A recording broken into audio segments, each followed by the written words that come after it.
today we're going to start off, first off, with I was just going to talk about what we were creating last episode, so that I can wait for people to come into the chat if anyone's coming. We've got here the I ended up settling on the name the Avenger Rogue, because it just seemed to fit very well into it. I still haven't looked on DM's Guild to see if that name hasn't been used or anything like that very heavily for something similar, and I may end up having to change it. But we got the down here. I just want to point out though these two things. I want to give a shout out to Nathaniel Rue, who created these because they're freaking awesome.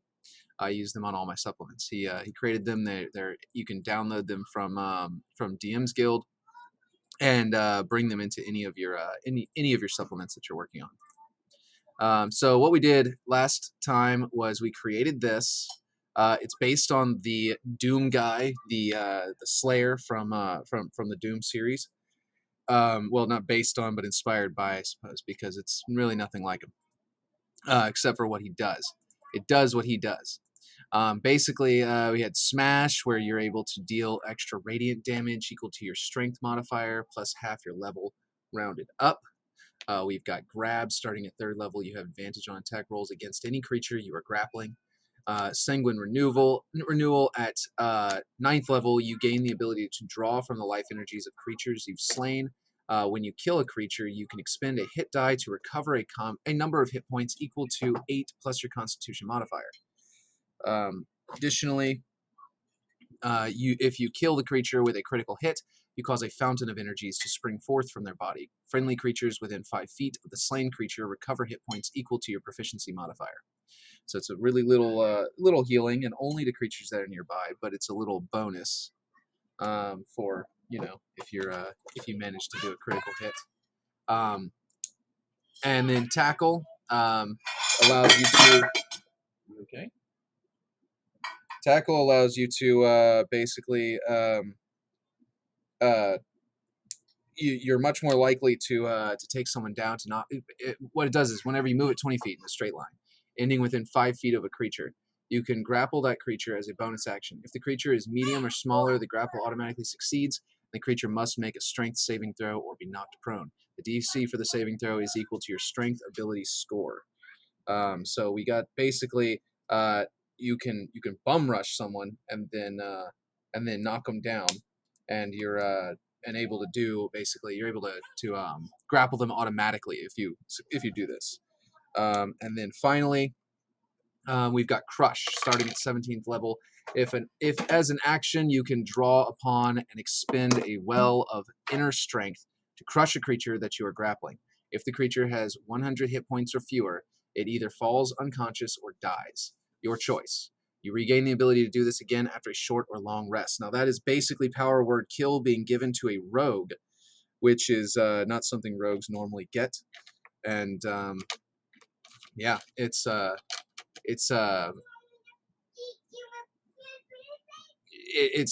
great. I think it's really cool to be able to give that to a rogue and allow them to do that at some point. And then I've created since then the Abyssal Fugitive, which is a background to sort of give some flavor that kind of fits fits the same kind of basically another the same kind of vibe as the first one we were going with. I'm not going to go too much farther into that, but basically you do have a feature, because I haven't finished the characteristics and stuff like that. But basically you do have a feature that makes it to where you're immune to fear, but you have disadvantage on saving throws made against gaining madness. Being immune to fear seemed a little too powerful for a background, so I gave a little downside there too. It's not something that comes up a lot, but I figured if you have been subjected to the madness of hell, your mind might be broken and more fragile than other people. Anyway, that's all that's there, and I just want to show that off before we get into tonight's episode. So with tonight's episode, we're going to go ahead and switch to change this up, go to the other document.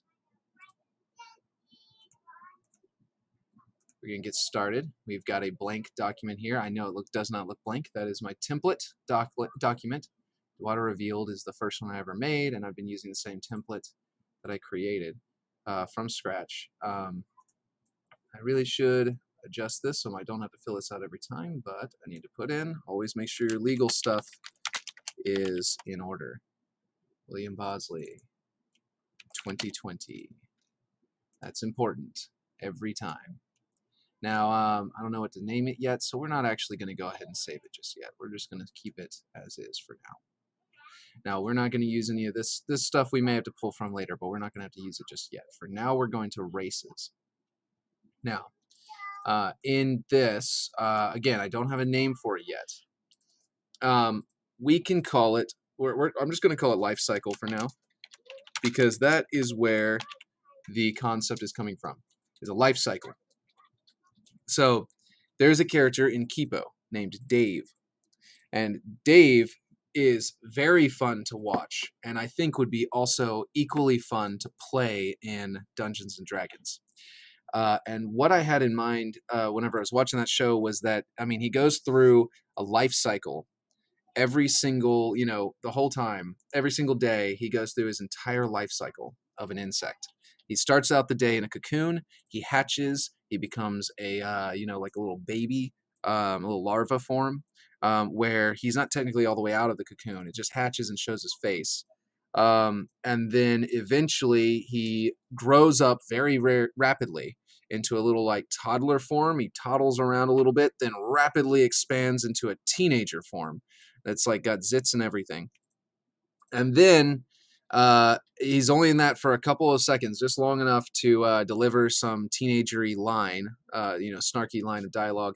Becomes adult form, which he stays in for most of the day, where he's just this little toddling. He's kind of still toddles around like a toddler, but he walks around. He's got his and basically he does that's about he does his normal stuff during that time.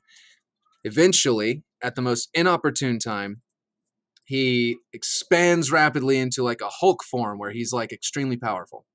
And at that point, he basically could be a superhero. He can fly, he's got super strength, he can do all sorts of things, but it's always at the worst opportunity. And then he shrinks down into an old man very quickly after that. It's very fun, very hilarious show, and you should watch it to fully understand what's going on today with this one. But basically, that's what we're going to do. We're going to create a playable race that goes through these sort of life cycles. And I'm going to use sub races or the sub race mechanic, the structure of a sub race to sort of make these different life cycles and make a feature that transitions through them. So I did that with the Dewata, the one that this cover art is for. The Dewata are able to switch between their sub races, but they don't do it in a specific cycle, and they don't, and their sub races are just different, like transformations for them to take to gain additional bonuses. So basically, we can. Okay, I've got all these. These are all Dewata features here. We can. We're going to get rid of those over time, but basically, we need to get a. We need to make one that will transition you through. So we're going to have to create a feature here. Actually, this is probably going to be called life cycle for real, and not the playable race itself. But so life cycle, we may end up calling. We may use butterflies as an idea for where we pull the name from, like monarch or something to that effect. For the name of the race, I'll consider some things like that. That's what I've got in mind right now. But the life cycle is okay. So basically, let's see. You're gonna have a couple of different things here. We're gonna call it life cycle. I'm actually gonna come back to that because specifically how we transition between them is gonna be based on what we actually create each subrace to be like. So really, we should create these first. Now that I think about it, we're gonna need to do the cocoon form. I'm gonna call it cocoon form and not egg form because it is. I misspelled. Because cocoons are, you can create them over yourself, and that's what's going to happen here. Is something you're gonna assume some kind of other form. And by the way, we're going to use insects for now. And in the end, it may be a sort of insectoid race, but I may end up changing this to we're going to use these life cycles as a guide, and then we're going to between now and next episode, I'm going to make some adjustments to sort of finalize the design. So for now, you go into a cocoon. When you assume the cocoon form, we're going to have to make an entrance. We're going to have to make something that says that when this is assumed, this thing happens. So you have all these different features usually in your subrace. But what we're going to do is we're going to create a sort of like entrance function. If you know programming, it'd be like a function in a program where you call up cocoon and it would run this function first. But basically, we're going to say that, let's see, casing yourself. That will probably be renamed. This is going to be very systems heavy, so I feel like I'm going to be thinking a lot about systems, and names are going to come to me a little bit slower and not as well as usual, because it's not thinking in form of like super flavor or, you know, running around doing stuff like the Doom Guy one, which was a little bit better for that kind of thing. But in this case, this is going to be very mechanical because we're having to assume different forms and something new that D&D has never had before. So basically, let's see. A cocoon forms around your vital inner core. I keep misspelling cocoon.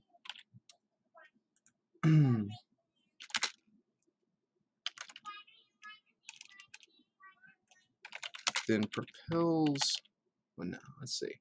You know, we don't have to say all that. We can actually just say a cocoon containing your vital components launches from your body toward the nearest friendly creature you can see within, we'll say 60 feet. 60 feet. Now, the reason we're doing this is because this form is going to occur whenever you take a long rest. We're going to assume the cocoon form whenever you take a long rest. So this is your sleeping. This is you while you're asleep. So we're going to do that. We're also going to assume it whenever you die or would die.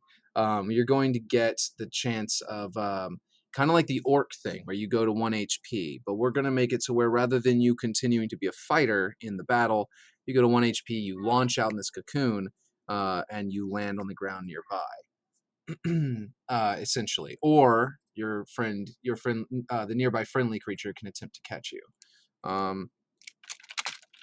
The creature can use a reaction to catch you, or else you fall to the ground in your cocoon form. You fall to the ground in your cocoon form. Now, let's see. So we've got a couple of people. Well, it says another Twitch viewer. I do believe that's probably one of those generic bots or something. But yeah. The cocoon containing your vital components launches from your body toward the nearest friendly creature. You can see that creature that you can see within 60 feet. The creature can use a reaction to catch you. Otherwise, I'm going to say otherwise instead of or else because it sounds more like official wording. Otherwise, you fall to the ground in your cocoon form. So that is how we're going to. That's the feature that puts you into your cocoon. Whenever we call for this one, whenever we say whenever you die, you assume your cocoon form, using the encasing yourself feature or something to that effect. We may end up rewording it if it fits better to use a different verbiage. But basically, that's the idea here. And then any other features that are going to be here will be more like your normal features where they're continuous or you activate them, that sort of thing. And what we're going to do is, this is the part that is not, a lot of this is not going to be in Kipo. It's stuff I've thought about since watching the show, that gave me the idea that this would actually be a viable idea in 5th edition Dungeons and Dragons, and that is here. Telepathic bond. While in your cocoon, you can communicate telepathically with any creature holding you. There you go. So anybody holding you, you can speak to. And then we're going to give you an aura. And an aura, you know, to boost your allies. Potentially just something that's going to help the person holding you, or maybe more. I'm thinking that if it can benefit people while you're long resting, then it will be something worth doing here. We may tweak it to make sure people are having fun with the fact that they're long resting, because let's say you're in your cocoon and an enemy attacks and you are still in your cocoon, surprised, and if you, once you enter your cocoon, if you're trapped in it for something to the effect of 1d4 hours, for example, maybe even 1d6 hours, because that would be more like a normal long rest of sleep, then theoretically it could just be 1 hour, or you could end up being the full 6. And if it's that, in that case, then you want to be able to communicate with the person that's holding you, and you want to be able to give them boosts and bonuses. So I'm going to say we want to continue giving you your turn, your action, your reaction. You are not unconscious inside of your cocoon. You are actually still fully aware, fully conscious, and you do not actually sleep while inside of your cocoon. So, so what we're going to do is we're going to maybe give a general buff to the area. So I'm thinking something to the effect of, and this is where the flavor of the insect starts to break down. We start wanting to maybe explore other options, because insects would be really cool to have an insectoid race. I don't believe there is one, and that would be very unique and flavorful. And we could still keep that with any kind of alterations we do with magic and things like that. But in this case, what I'm thinking of is could still work. But what I'm thinking is basically that while you're in your cocoon, you give off an aura of general protection. So what that would mean is creatures attacking. Let's see, creatures. No, friendly creatures. Friendly creatures within, we'll say 30 feet of you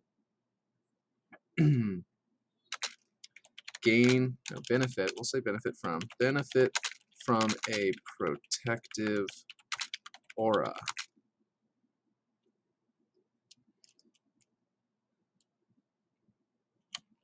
When a creature, let's see, when a hostile creature attacks,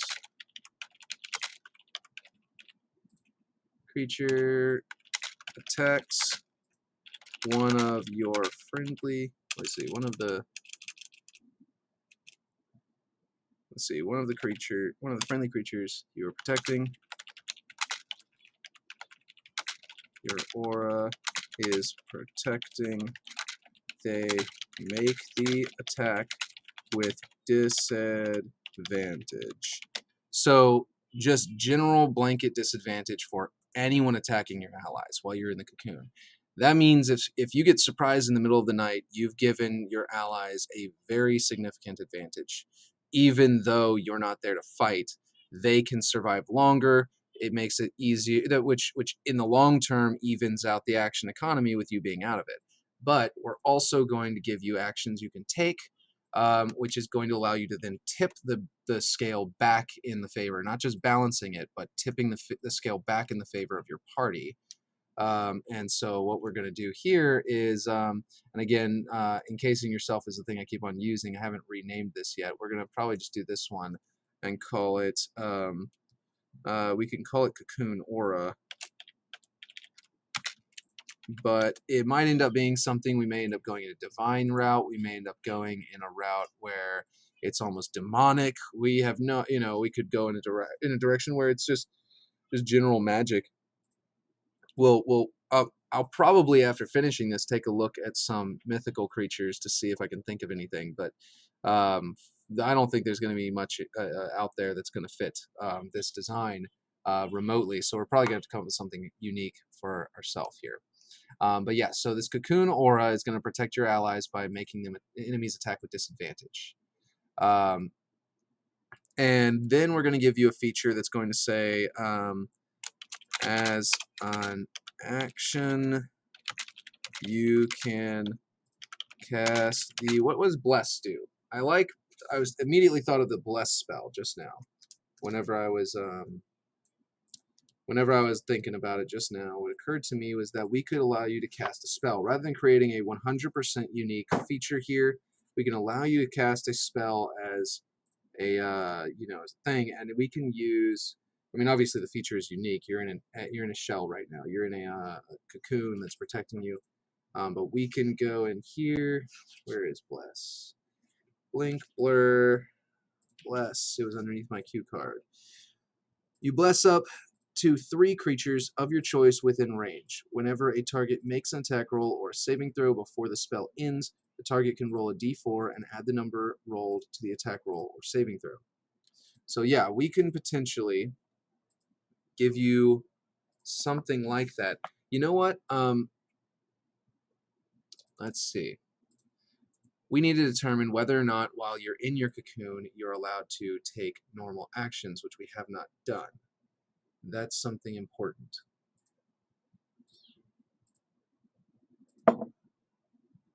We also haven't determined how long you remain in your cocoon by this feature. The creature can use a reaction to catch you. Okay, yeah. You remain in your cocoon for 1d. We're going to say 1d6 hours. We're going to let it be a random die roll so that there's a chance it'll be shorter. We may end up making 1d4 hours. Maybe 1d4 plus 1, minimum 2 hours, something like that. But basically, yeah. Let's see. You remain in your cocoon for 1d6 hours. And what we're going to do is we're going to let there be an out to this, because some players are not going to want to stay in this all the time. So we're going to let there be a small out to this, or until the greater restoration spell is cast upon you. There. So what we've done there is we've allowed you to, if you really need your player back, your cleric, as long as you're not the cleric, your cleric can come over and cast greater restoration on you, mainly in the later game. I didn't want to do regular restoration because, I mean, we could. We may end up doing that. But basically putting a little out there, allowing them to use a spell slot to do it, making it a little bit expensive to choose to bypass this rule that you have to stay inside your cocoon, for example, is what we're going to do. Now, I'm going to go ahead and go over to Twitter really quick to try and tweet out for about 2 seconds. I'm going to go try and tweet about... Here we go. Here we go.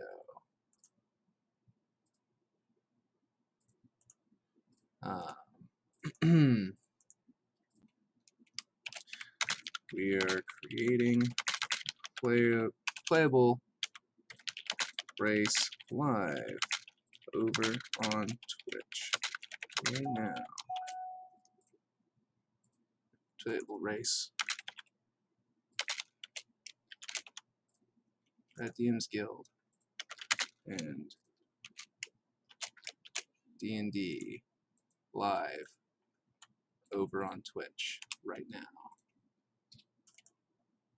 There we go. We'll come right back to this now. So telepathic bond.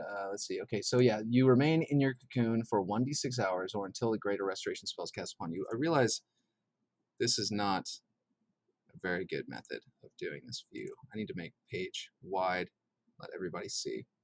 I've spoken everything I've done so far. I hope you're able to read it. If you are not, that's unfortunate, but you should be able to read it at this point. So the creature, okay, a cocoon containing your vital components launches from your body toward the nearest friendly creature that you can see within 60 feet. The creature can use a reaction to catch you. Otherwise, you fall to the ground in your cocoon form. I don't know why it's wanting me to do this, but I guess that's comma's not correct. You remain in your cocoon for 1d6 hours or until the greater restoration spell is cast upon you. Telepathic bond. While in your cocoon, you can communicate telepathically with any creature holding you. Cocoon aura. Friendly creatures within 30 feet of you benefit from a protective aura. When a hostile creature attacks one of the friendly creatures your aura is protecting, they make the attack with disadvantage. Encasing yourself. As an action, you can cast the... Okay, yeah. So I was thinking about this and wondering, would it make sense to allow you to... Okay, you don't have hands. You can't speak. And you don't have access to your items.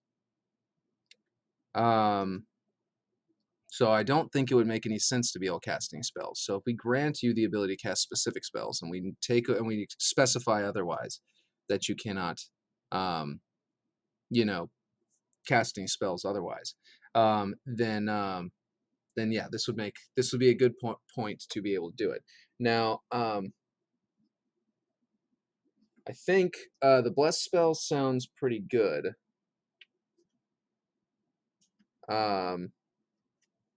Yeah, let's do the bless spell. It's within 30. By the way, the bless spell has a range of 30 feet. So it's once again the same kind of 30-foot radius. So if we're saying that you have a 30-foot radius for your protection, perhaps, and that's like a passive thing, then maybe now you've got a 30-foot radius as well for casting this ability. So as an action, you can cast the bless spell, and that is in fact already an action. Requires concentration for up to 1 minute. And it says, let's see. And by the way, that's up to 3 creatures of your choice you can target with that one. Let's see. As an action, you can cast the bless spell once. You regain the ability to do this after. I'll say, in this case, we have a unique situation here. We're not doing, we don't need to recover this after the next long rest. What we need to do is, because you're in your shell right now, your cocoon. So theoretically, this is during a long rest. So you would recover it immediately afterward if we do that. Instead, I know this is very unusual that they don't tend to do this sort of thing. But I'm going to say you regain the ability. They don't usually deviate from long rest, short rest. But I'm going to say you regain the ability to do this when you form your cocoon again. So basically, it would be at the start of your next long rest. It would also be if you die or would die. You immediately would assume your cocoon, and then there you go.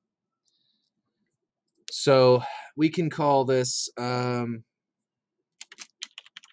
Blessing of the Young, maybe, and allow you to cast the bless spell there. So I think we've done enough of this one in particular. We're going to come back. I'm going to come back and probably add another feature or two. Give you several features you can take on your turn as actions and bonus actions. Maybe one. I think I'm going to let you take the guidance, for example, as an action. But it's already 30 minutes in, and I know it's spent. Maybe I should not count the first 6 minutes because that was talking about stuff and letting people come into the stream. But yeah, basically, 30 minutes in, we're going to talk. So we're going to move on to a different one of the other forms. We're going to take this because I don't know what we're going to do about ability score in this particular case. I'm beginning to think that maybe no ability score improvement by default, and maybe each form has its own ability score changes, but that may be very tedious if you change through multiple forms throughout the day, especially if we go with the Kipo character with Dave, who has, I think, 6 forms. Might have been 5. So he's got cocoon, baby, toddler, teen, adult, hero, and elder. Actually, he's got 7 forms. So basically, if we end up going with 7 forms like that, then that could become very tedious for a player to change their ability scores over time, over and over again. What we might do, and this might be interesting, is we might actually make a feature that makes it so that while your scores don't change, instead, while you're, for example, in the toddler form, you have to roll a d12 instead of a d20 when you do your ability checks and attack rolls. I don't know if the toddler form is even necessarily going to be something we use. We may skip straight to something to the effect of the teenager form, which is just a slightly inept version of the adult form, and it's only for right after you hatch. But essentially, when you do emerge from your shell, you are vulnerable for a little while. But we will still retain some of the protective aura effects. So that would be an interesting concept. We'll explore that for a minute. Let's see. So we can call it. Let's think in. If this ends up being something, we could end up making this as sort of like a dragonoid, perhaps, since they have innate magic. So granting them magic in their shell, in their cocoon, in their egg, in this case, would be something unique. We could also explore this into the realms of like a phoenix, because it creates rebirth for itself every single day. And that would also give you the idea of like whenever you first start, you're small and you're just a fire that's slowly building and building and building, and the old man form, the hero form could be like your raging inferno, and the old man form could be ashes. You may literally be walking around as a burned husk of your own normal body, like the bone structure of a dragon from Skyrim after you kill it, and you're absorbing the soul from it. You look something like that. You're charred bone and ash instead of a full living form. And honestly, that has taken my attention. That has grasped my attention. I think that sounds very interesting. I've done some other stuff with Phoenix in the past that I've not released on DM Scaled or released to the public at all yet. So you'll find out that I like Phoenixes a lot, Firebirds in general. But basically, we have. So what we could do is, if we're going to do that, we're going to start doing the flavor for it now. And I like it enough, so I think we will. So let's call this the Spark form. Now, we're going to remove ability score improvement entirely. Oh. We're going to take this off entirely. We're going to take it off up here, because I don't believe we're going to give that to each form. That would be really annoying for a player, like exceedingly annoying. So we're going to go to ability score here. Now we've got wisdom and intelligence. So if we're going to do a Phoenix, I believe Constitution would be one of the 2 primary ability score improvements. The other one might be Charisma. We might do Constitution Charisma, which would encourage you to be a sorcerer. It may also work as any other charisma base, like Warlocks, which is important to consider whenever you're making a playable race. By the way, this is some of the advice I can give you. Is if you, whenever you're making a playable race, if you make the features fit too closely into one specific class, you'll almost always see that played as that class. And the ability scores are one of the strongest contenders in making people fall into the idea that this belongs to this class or this handful of classes. So whenever you're looking at the ability score increases and you're considering them, unless you have a reason, like if you're making half orcs or something to that effect, obviously you're going to do strength. Unless you have a real reason to choose a specific ability score, then you're not. There's no point to you got to really consider it. You got to really think about it. In this case, I'm not sure what this would really be best at, but I think a caster class would make sense. Although, the fire. Well, yeah, no. The more I think about it, with being a Phoenix style character, fire would definitely. I think a caster being able to cast fly on themselves or something to that effect, if we don't give it to you already, would definitely you know. But it did just occur to me. We are going to have to add speed instead of doing typically sub races don't change your speed, your movement speed. Typically sub races ignore movement speed. However, in this case, we need to normally there's an ability score improvement for each sub race. In this case, we're actually not going to have an ability score for each sub race, and instead we're going to have movement speed for each sub race, sub race, because they're not really sub races, they're forms. We may not call them forms either. We might call them I don't know, something about cycles. We'll look up a synonym for a word that involves iteration or something like that. But yeah, so your wisdom and intelligence, I think, is not going to be the thing. That's just left over from the Dawada. We're going to make your ability score increase. I think we should focus on Constitution. And here's why. If we say your Constitution score increases by 2, and then your Charisma score increases by 1, everyone can benefit from additional Constitution because it increases your hit points. Even a wizard can benefit from Constitution because it increases their ability to focus and concentrate. Having +1 to Charisma instead of Intelligence is only a minor problem for a wizard here, but it would definitely help a sorcerer, definitely help a warlock. Constitution would definitely help a barbarian, and I could definitely see this being like, imagine a storm barbarian that is a phoenix that also brings down the thunder. That would be fantastic. Or a phoenix-inspired creature. I am thinking that we will give a fly speed to the heroic form, just like the creature in Kipo has, but he has his insectoid wings that bust out, So, so we got the spark form. We're going to have to give it some, just like before, encase yourself. We might have to actually name this something that implies what's going on there, that you're assuming this form.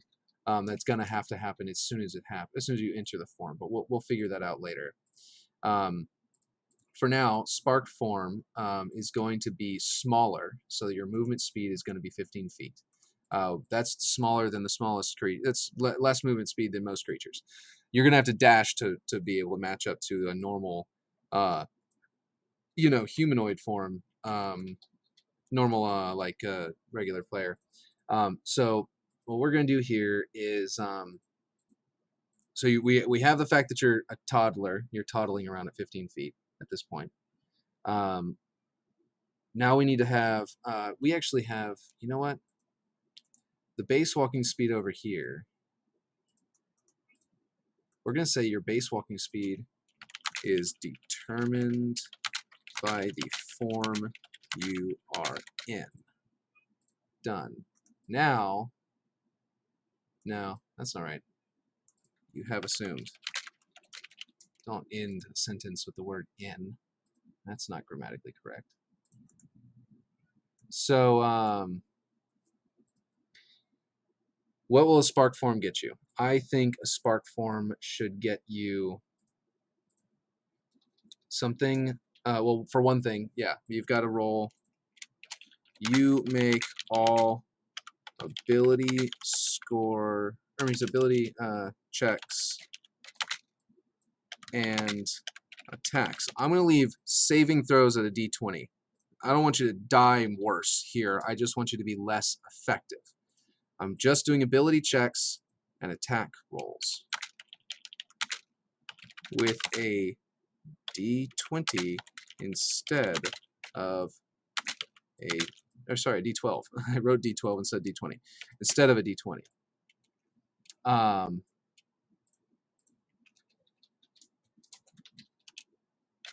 Including rolling a D12 for advantage when you have it.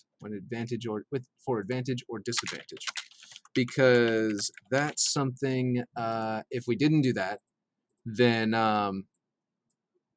basically players are gonna, if we didn't say that, then technically the rule would be that it would be a D20, because that's what the advantage and disadvantage says you roll a D20 and you can choose to take which one or the other. So basically, we're going to go down here. Now that we've weakened you, we've given you 15 feet of movement and D12 instead of D20s. We're going to do it this. We're going to say childlike. You're not technically a child, so we're not going to say child. We're going to say childlike or childish, but childlike energy. Now, in this form, you have a major boost of energy because you're a child. Also, because it's your spark form. You just ignited. So we're going to say childlike energy, and we're going to give you. Okay, so with your childlike energy,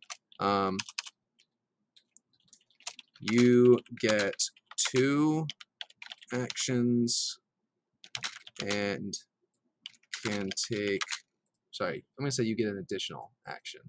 You get an additional action and can take 2 bonus actions on your turn. That may be too powerful, but I think that we just reduced your speed so you can't escape people as easily. You're going to have to dash, so one of those actions may be to dash most of the time.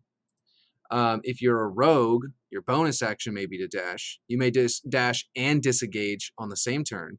If you're a rogue, I think also monks get it. So, are some monks? Maybe all monks. I forget. But yeah, disengage and dash on the same turn if you're an especially nimble character to begin with.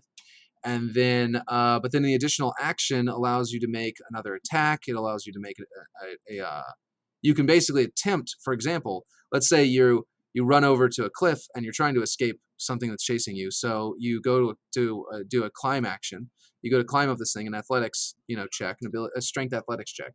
And so you make the check and you fail and you fall down. And then you can immediately make the check again. And it just makes this, without having to tell the people this is a funny class, this is going to generate these kinds of situations where you're behaving very quickly, you're running around, acting very quickly, and doing really weird, funny, humorous things throughout the time that you're this little like toddler form. And it's a spark form, so we're not actually doing the insectoid thing. So people can make this as serious or as hilarious as they want here.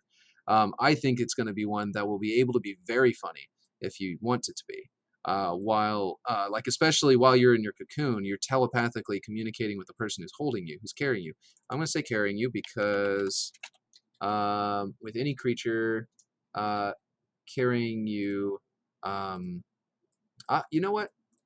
With any creature occupying the same space as you. So I just realized we're going to need to do size differently too. We have size here. The size of each form is actually different. So we can't just say the whole race is this size. Just like with the movement speed, we're going to have to make size change depending on your form. But we don't need to make the good thing here is that your base speed, movement speed, is written on your character sheet, but it's not something that's hard to remember that you are in a smaller form. Therefore, your movement speed, is impaired. So that's going to be easy to remember. You don't have, but changing the score and therefore also the modifier of your abilities, that's going to be something that's hard to remember. Now with the Dawada, I made it to where it does change with different sub races. And the reason was because you meditate to lose your subrace, and then the next during a long rest, and then the next long rest you're able to meditate and assume a new one. So you're not changing it throughout one game session, throughout a day in game. You don't have to do anything like that. You may have to change it during a session if you long rest several times and you decide to switch your forms throughout that very frequently.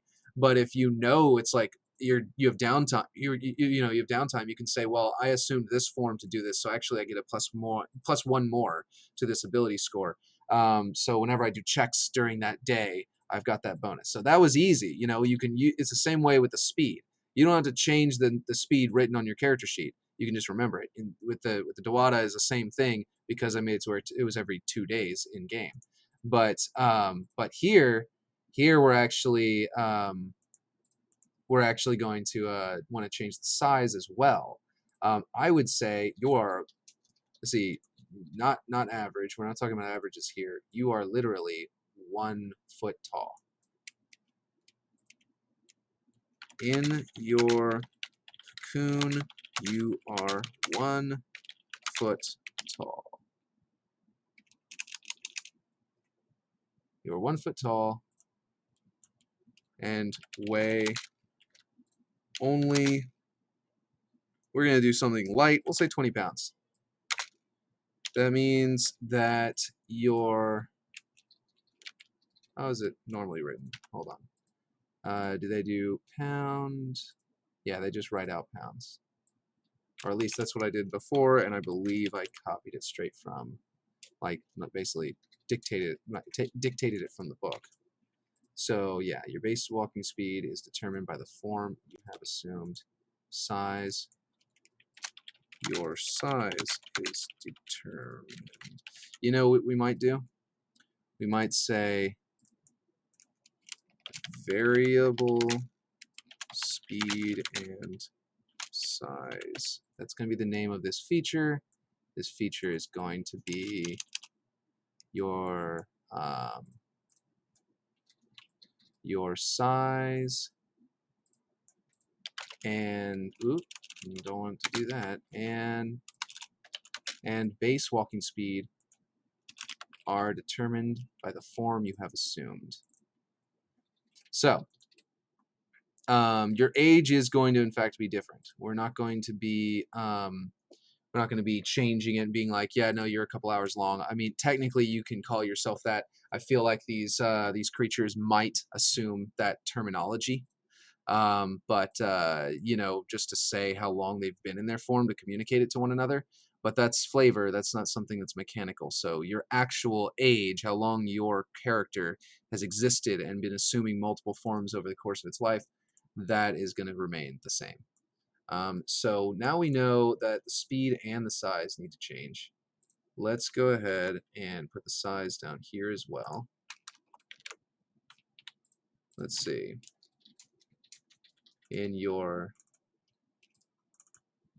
Let's see. We're just gonna say while you're merely a spark. Oop, misspelled that. We're gonna give you 2 to 3 feet tall. Oop, feet tall and weigh only 20 pounds. Now, I really like the idea of this, by the way, where we're actually 2 T's in that, where we actually, because we're turning it into a sort of phoenix. Phoenixes are known for exploding into existence and burning very rapidly, or if not that, then they explode, burn down, and you shove the seeds, the ashes aside, and there is a egg there. So that's really interesting to me. We will go back to an egg. We're gonna call it we'll call it Egg Aura, I guess. Blessing of the Young, telepathic bond. Actually, you know what? Let's call this Encasing Aura. And we're gonna call this let's see. We're gonna call this Explosive Rebirth. That also gives us a reason why rebirth. So you know, the egg was going to launch out. So now we have a reason how that can happen. It's a fiery explosion that launches the egg out. So we're going to call this egg form.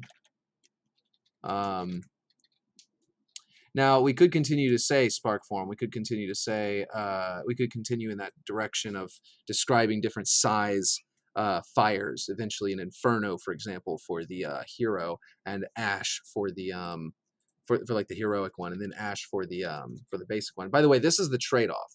The spark form is weak and small, but the heroic form is going to be above average in strength, and you're going to be able to assume it at will from potentially. I am thinking that is going to be a DC you're going to have to roll, and you're going to get to add you're going to roll, if you want to assume it, you're going to choose to do so.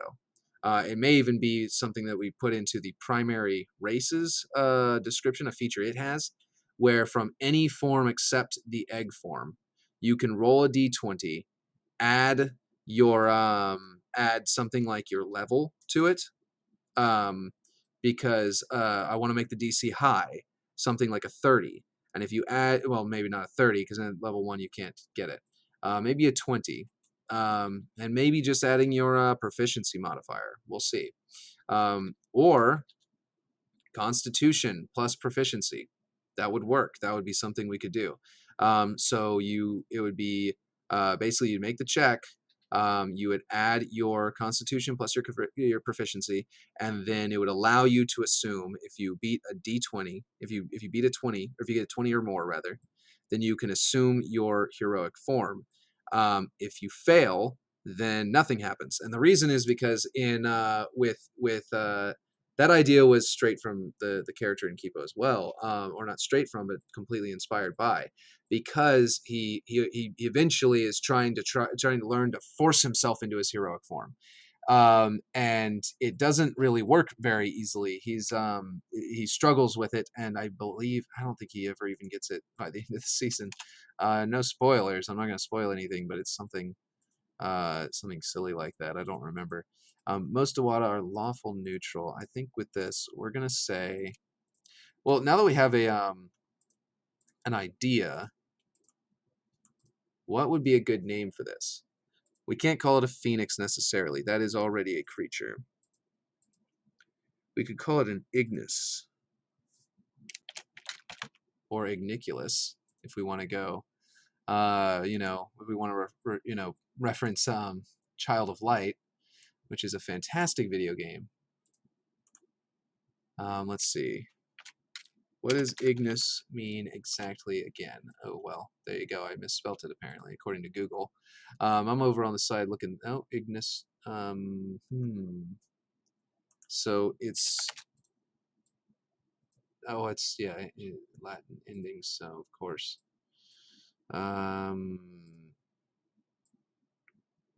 Yeah, so... This might be a good one. I believe it means... Actually, in plural of Igni, fire, Pharaoh, Ignique. See, with iron, this is fire, Virgil.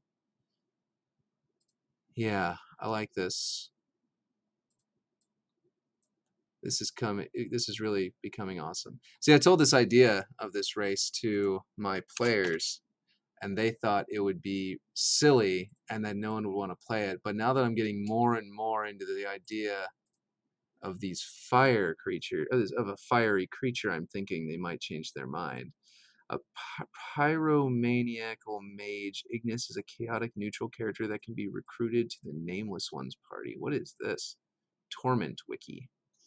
I don't know who this is, but it's interesting. Anyway, so I think we're going to go with Ignis, which is very cool. I took Latin in high school, and I like Latin words to be used for my things, so that's really cool. It does have a red underline for now. I might add it to my, wait and see if I'm definitely going to go with that. But if I do, I will add it to my dictionary. Let's see.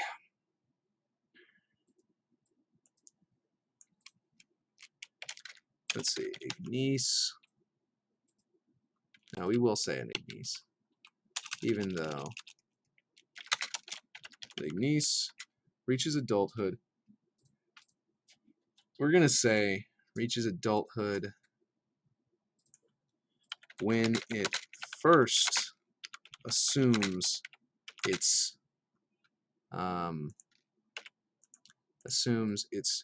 heroic form. For now, I'm going to call it heroic form, but I know that's not going to be the ending. When it first assumes its heroic form after burning for at least, we'll say 20 years. And generally, yeah, lives well into his or her 9th century. Ah, wow. I wonder if I left his or her in my Dawada playable race, which have no gender. Well, they have gender, but don't have sex. Alignment. Most Dawada are lawful neutral. We're going to say most. I might have to release a new version of the Dawada if that typo turns out to be in the final version. Most Ignis are. We're going to say chaotic for sure, because they are caught in this cycle, which feels lawful, but they're also a fire, a raging fire that's continuously growing. Even once they reach their maximum and burn out and come back and return to their egg form, they still continue burning. So we're going to say most Ignis are chaotic. I'm tempted to say chaotic evil, because they potentially have the desire to just burn the world. But fire also provides light. So I'm going to say most Ignis are either chaotic good or chaotic evil.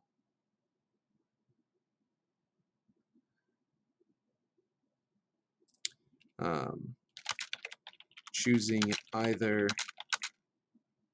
to burn the world or bring or shed light on it. Onto it.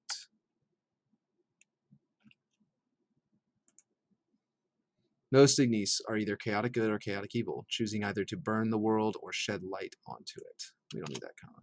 There we go. All right. No, I've not saved it yet, but we have a name. I can now officially save the document. Let's see. That could have been interesting if the whole thing got lost by that. Let's see. Homebrew rules, races. I know you can't see this, but playable races. New folder. Ignis. This may end up being the final name because the more I say it, the more it sounds amazing. I don't know. Now, usually, you can't see what I'm doing here, but I'm typing the name of the file. Usually, if you notice, the one grung above is the name of the supplement that comes with grung. The turtle package, because they're packed in a shell, is what they name the turtle races supplement. It's not just because it's a package of information. They could name any supplement a package of information, but they name the turtle one because it's packed into its shell. They don't just name it the name of the race.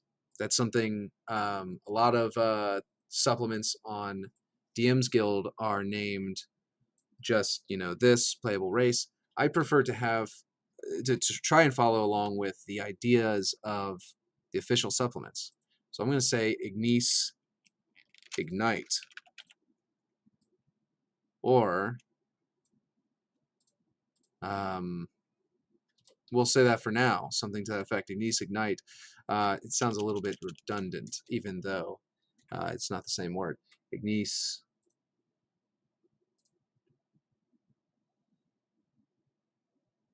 Well, I had an idea and then my mind just blanked. So whenever you see it on the DM's Guild, I will have an entirely different name. It won't just be Ignis. It will say Ignis and then something.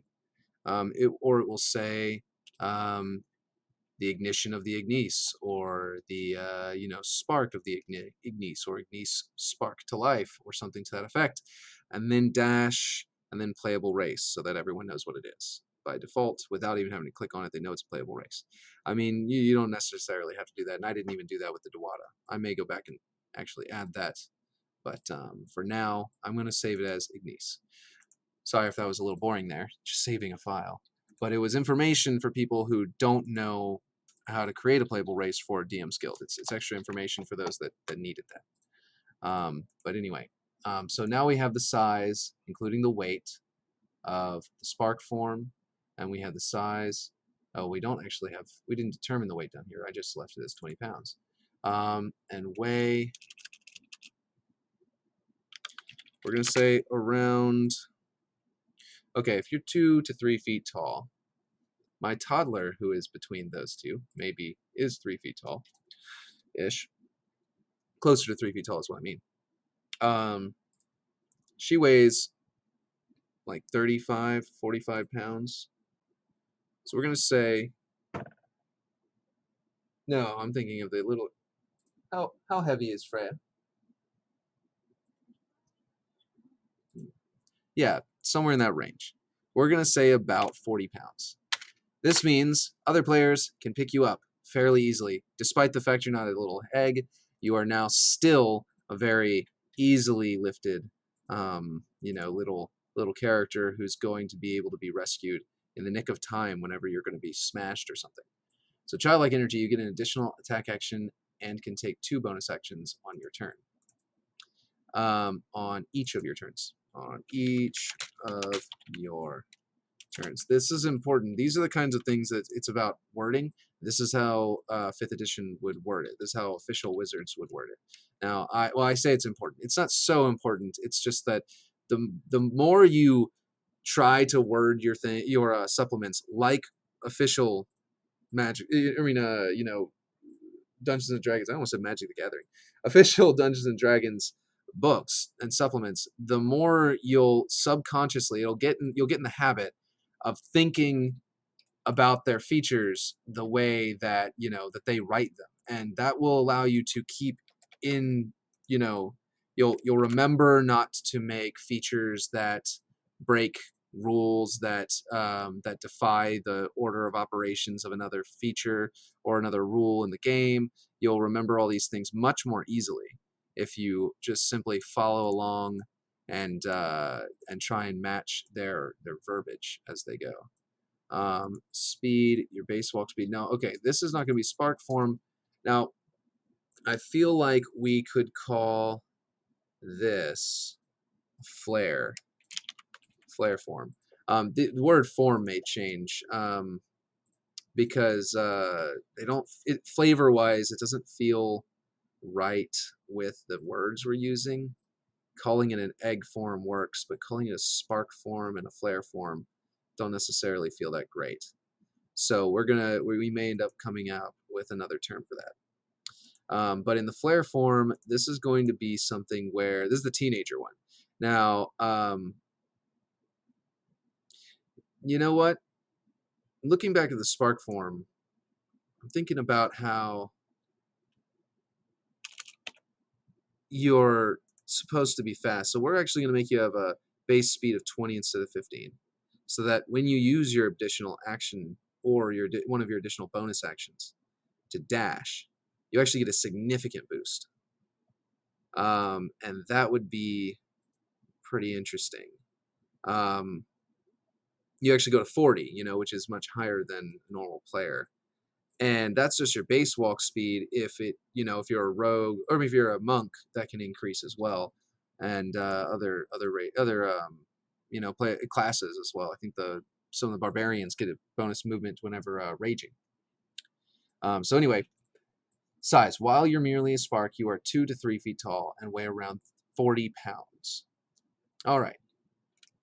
So, and then we need to come up with an actual size here. We're gonna go with this is the flare form. This is teenager basically. Let's think about a teenager. They shoot up. They're much taller. We're gonna go. You are 5. You are. We're gonna say 4. Oh, 4 to 5 feet tall. And weigh around, we'll say 100 pounds. Ooh, lag. All right, there we go. So now we go to the first feature here. Now this form, basically what I'm thinking is if we continue getting through here and we end up with so many forms that it becomes redundant, there's no point to it. This one, maybe this one will feel like, well, why do we even have this here? If that's the case, then we may split its abilities into the 2 forms before and after it. So making this form won't be a waste of time. Or if it's not split directly, like if we don't take the ability and put it straight into another one, we can split what it does into 2 different abilities, maybe one for the one before it and one for the one after it, or something to that effect. So we do not have to worry about wasting time on these. And if it ends up being something that we can't add to another one without making it overpowered, we still don't need to get rid of it. We still don't need to feel like we're wasting it, because I can copy it and paste it into my OneNote, keep it for another time, and throw it into another playable race. Or a class, maybe, or something else. Maybe even a magic item, who knows. The point is that you can always recycle features, class features, and rules and things like that. I did realize that our Spark form does not have how it begins. So we're going to say, what do we name this other one up here? We named it, we renamed it recently, I believe, Explosive Rebirth. Let's call this one Incinerating Emergence.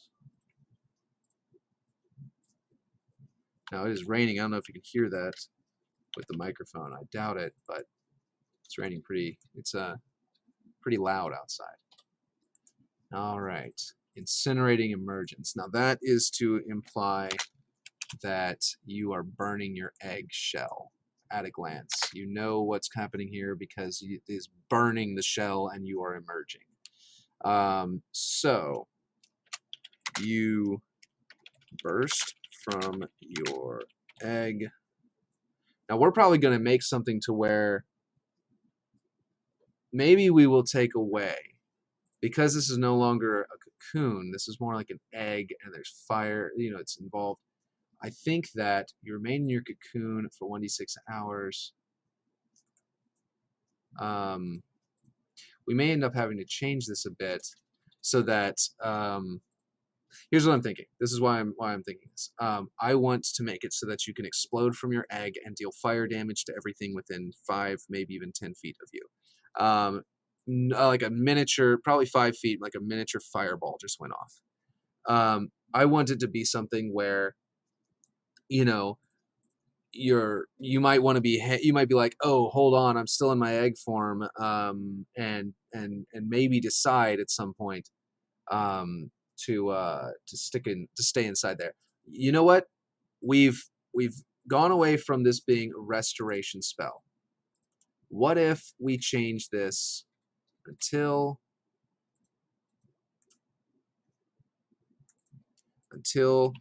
you are engulfed in fire that would deal fire damage. So what I've just thought of is, okay, so we have now, this is now turning much more into a Firebird kind of style character.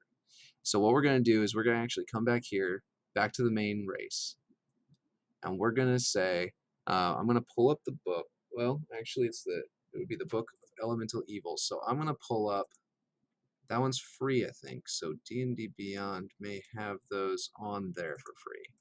Let me go check that, because I'm going to see what the Fire Genasi's fire resistance ability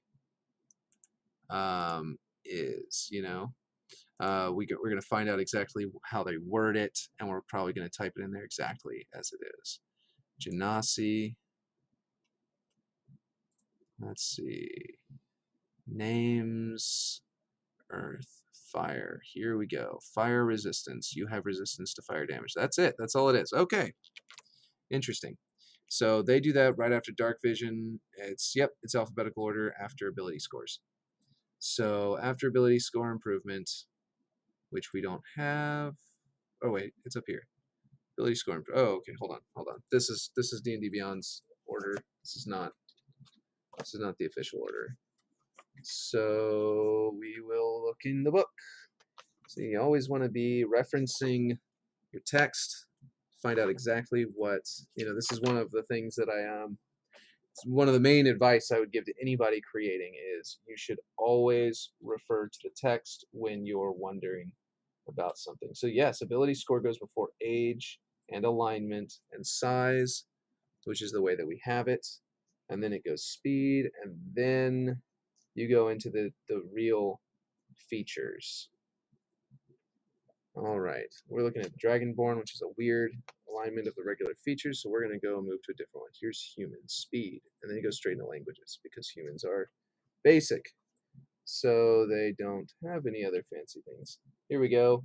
Speed, lucky, brave, halfling, nimbleness. Okay, so yeah, it's not even an alphabetical there. Lucky would go after brave if it was, and after halfling nimbleness as well. So that's interesting. I didn't realize that was not. That's something that they don't normally do, is deviate from their, from their alphabetical orders. Ooh, that was not supposed to happen.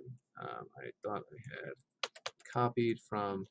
We're going to copy straight from DnDBeyond and paste because it is something that's in the Book of Elemental Evil, and we are on DM's Guild. We're going to be selling this, so we're allowed to do pull specific things from things like this. So we're going to go. Oh, right. I don't need to change that. I need to make this be. It is bold. Period. I need to delete the fact that that's a different line, and then I need to change it from being bold. I need to change this from being bold. And this is also, for some reason, a different line. Oh, I see what's going on. That's what happened. So I need to make that no longer bold. Okay. Fire resistance, you have resistance to fire damage. And that means we want to copy that. Here's something interesting. We're going to go down to the egg form. You're in an egg. You are a phoenix-like creature. So what we're going to do is we're going to say, oh, we're looking at the spark. Huh. I was wondering what I was looking at here. I was like, what's going on here? We're going to say immediately fire resistance, but we're going to actually say fire immunity. You have immunity. Yep, I thought there was two M's. I knew I was doing something wrong. You have immunity to fire damage. I'm going to say while in this form. I know that we might change that away from that, but yeah. So, so now you can be hit by a fireball and it won't matter. You can be hit by dragon breath and it won't matter. You can be hit by anything and it won't matter, except for magic items and things like that that say that they bypass immunities, damage immunities, which generally DMs don't give that to their monsters because players don't usually have immunities. They usually have resistances. Very few things bypass immunities except for things. I can't actually think of a specific time that I've seen it, but I feel like I have. So the spark form is going to go up to 25 feet of movement because it can no longer take 2 actions on its turn. It's not going to get cocoon aura. Hold on. Yeah, no, it's not going to get. It's not called cocoon aura. That's the problem. Is that we still have it named cocoon aura. That's what confused me. That's also probably what confused me about thinking I was looking at the egg form. So you make all ability checks and attack rolls with a D12 instead of a D20, including rolls. Okay, so we're going to say. We're going to say inept. We can say childish, inept, or you can say childlike, Aura, let's see. Inept. Let's see.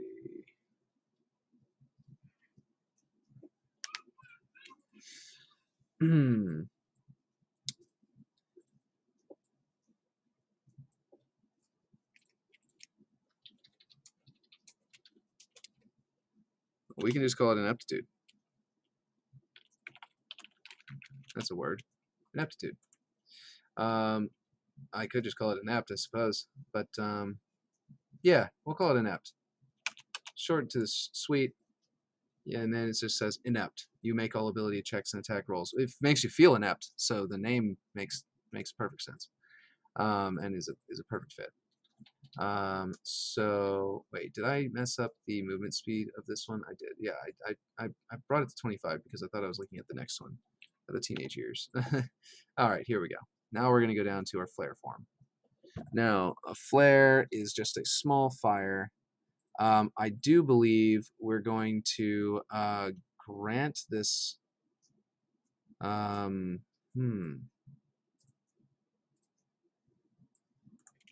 I feel like as a main feature, we can give it dark vision. Again, another playable race with dark vision. I know a lot of DMs just groaned at that concept. Any DM who's watching this probably did.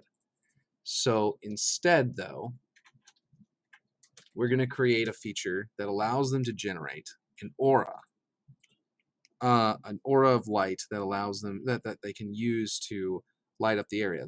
That way you can see them better when they're doing it. They can choose to activate it or not have it activated.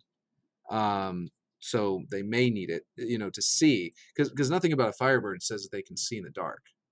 It just says they don't. Why would they ever evolve? For example, if we went with evolution, why would they ever evolve to be able to see in the dark whenever they can create light? That doesn't make any sense. In fact, they constantly create light. And we're doing something similar to a Firebird, so we should consider that concept. And I think that would make sense. So we're going to call it Illuminating Aura. Illuminating Aura. We're going to say now we could say as a bonus action or an action and limit it in that way. But I think that because a torch and a lamp already take that amount, for this to be something interesting and unique, we should just make it be a free action. So as a free action on your turn, you can either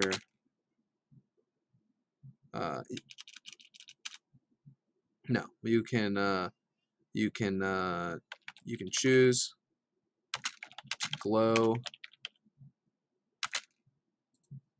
with, we're going to say, we could just make this dim light. It'd still be a disadvantage. I feel like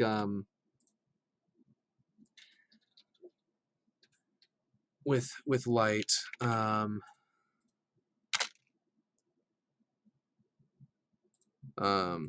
we're going to say with bright light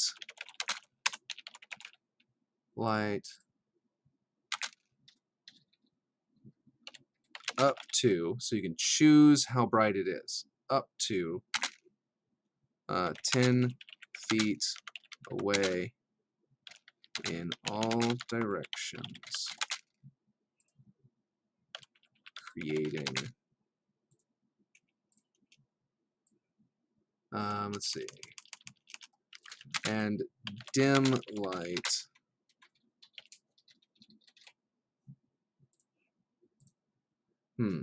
So here's the idea. What if you just want dim light on you? What if you want bright light on you? I want this to be a variable. Like, this is something unique.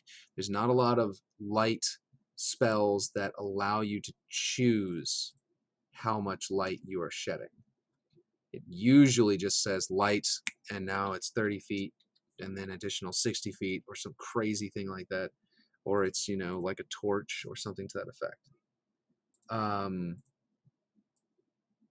So you can choose to glow, but we need to make sure the dim light, we don't break the laws of physics here. You can't create 10 feet of bright light with no dim light beyond that. That doesn't make any sense.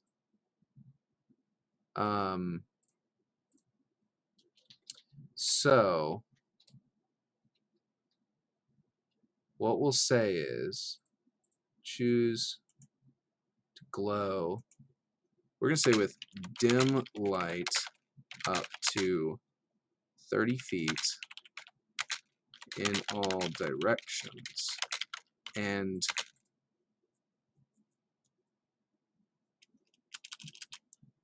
producing bright light up to half the same distance. All right. So this is your basic thing. When you go into a higher form, we might allow you to, or maybe one of the lower forms, if it feels like it's a better thing to do, we may allow you to, oh, that's a good idea for the egg. But anyway, I just had a good idea for the egg, but I'll go into that in a second. We may allow you to shed the light further. But basically how this works is up to 30 feet in all directions, producing bright light up to half the same distance.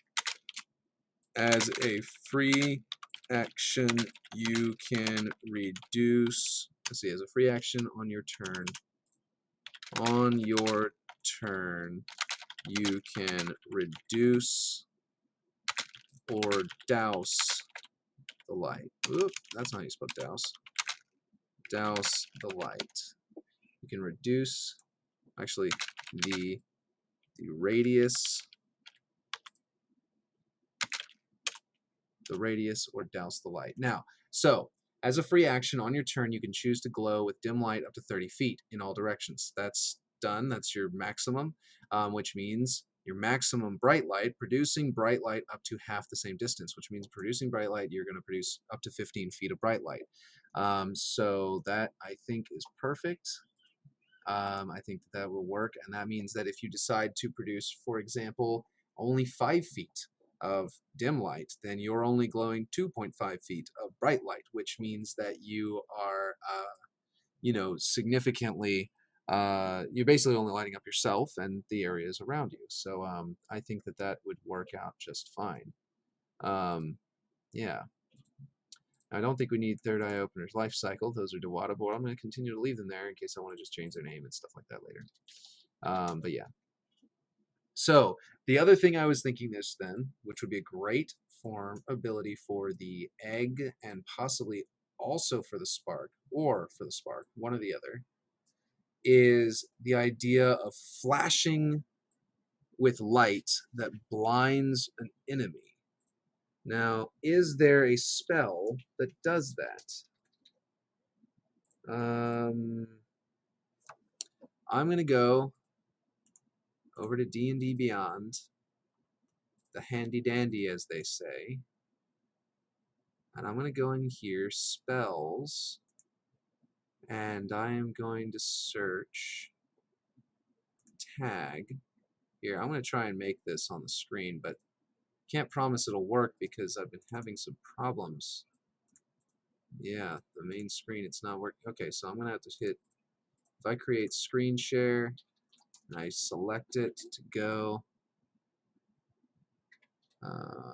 spells, Dungeons & Dragons 5th edition done. Is that going to work? It appears not. Yeah, I've been having some problems with sharing my screen through the Twitch Studio beta, and you may see me not using that in the future. It's beginning to make it impossible. Oh, there it goes. Now it's working. Okay, cool. I guess I had to maybe click on the window afterward. But let's see. Okay, so we've got, let's see, is there blinded? No, this is, yeah, spell tags. There is not a blinded spell tag. Let's see. Spell school, save required, attack damage, damage type, conditions, blinded. That's why it's not in there, because it's in the conditions. Filter spells. Here we go. Let's find out. Okay, blinding smite. That is a smite. That is not something we need to do. Blindness / deafness. Second level. What is color spray?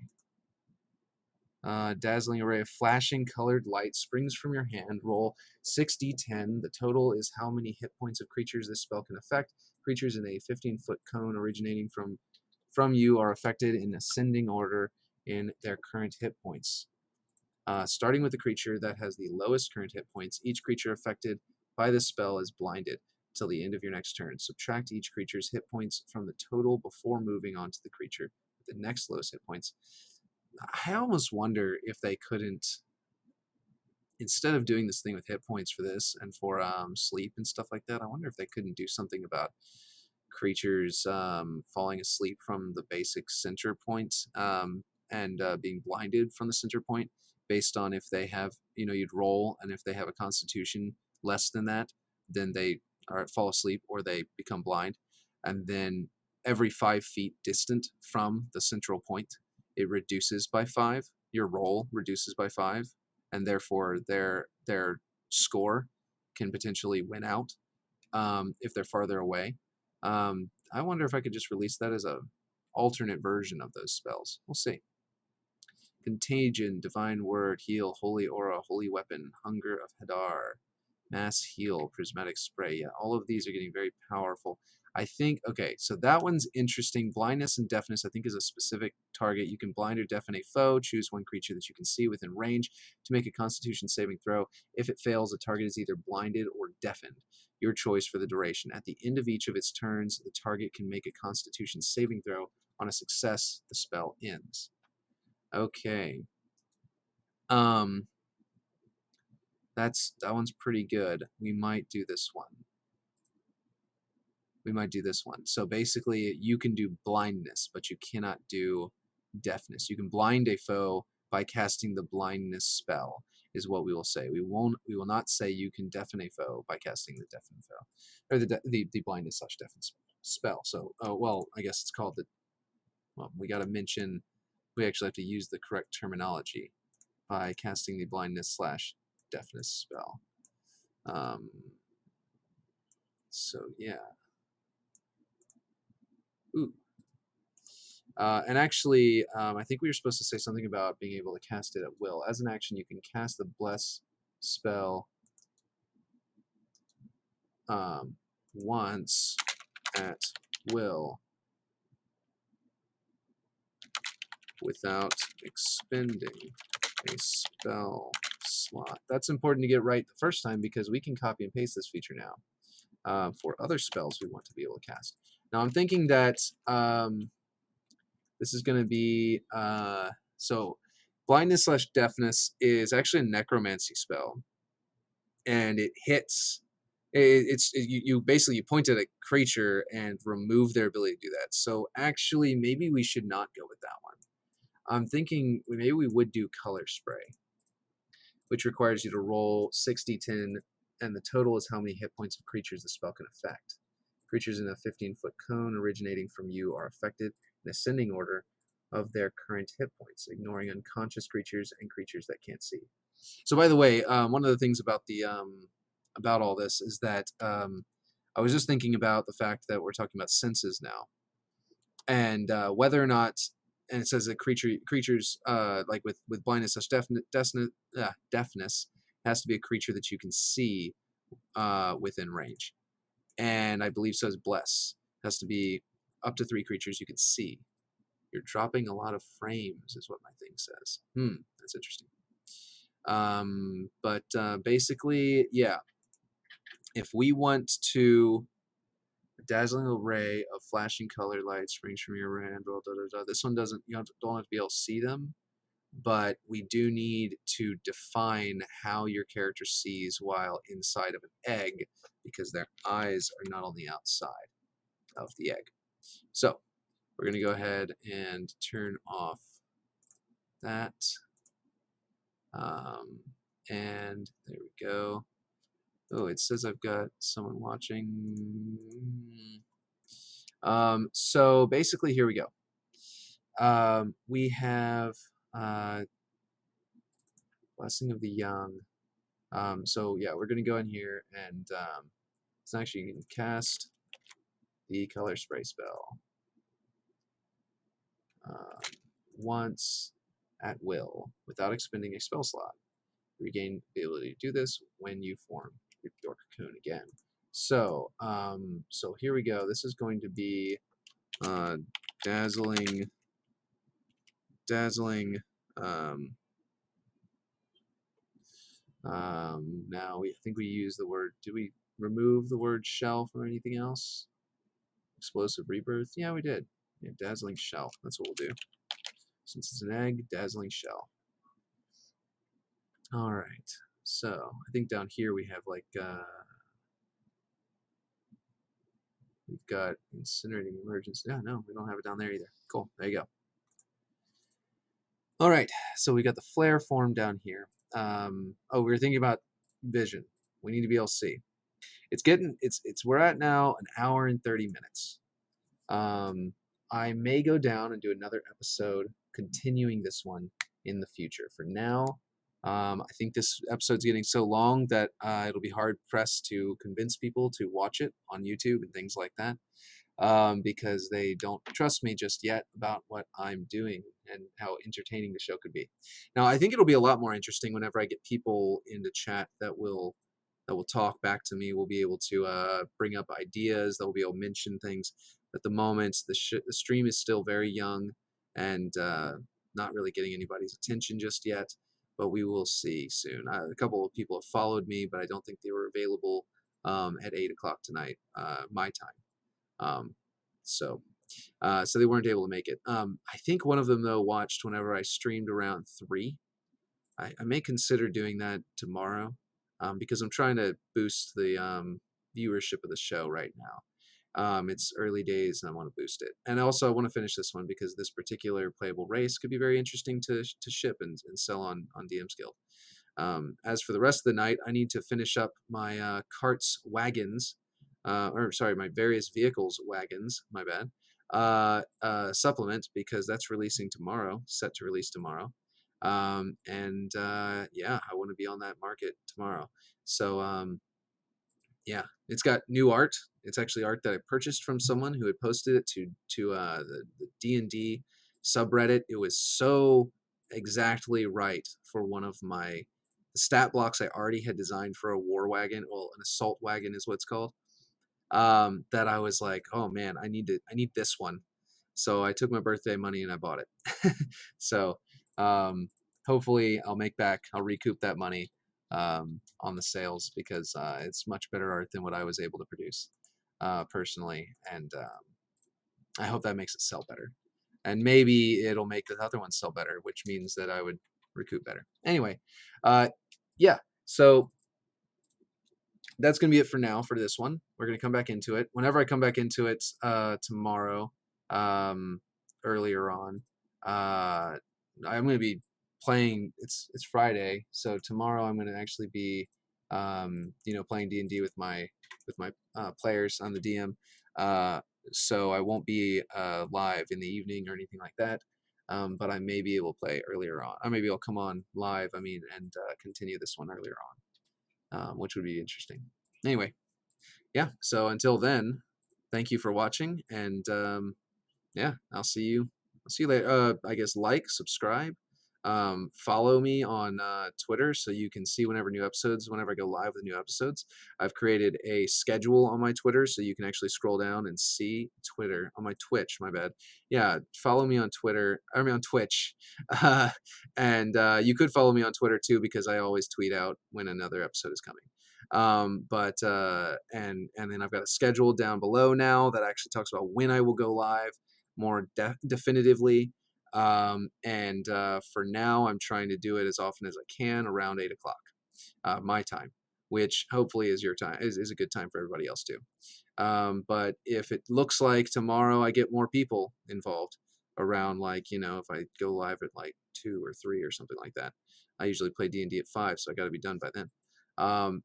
Then then I might end up changing my entire time to there and only do it on specific Sundays and Saturdays, because while I'm out of work right now, I'm trying to line up a new job soon. So yeah. Anyway, I will see you guys next time then. And check out my YouTube. You're probably seeing this on my YouTube anyway. But yeah, subscribe to my YouTube channel and like my videos if you will. And thank you. I'll see you later.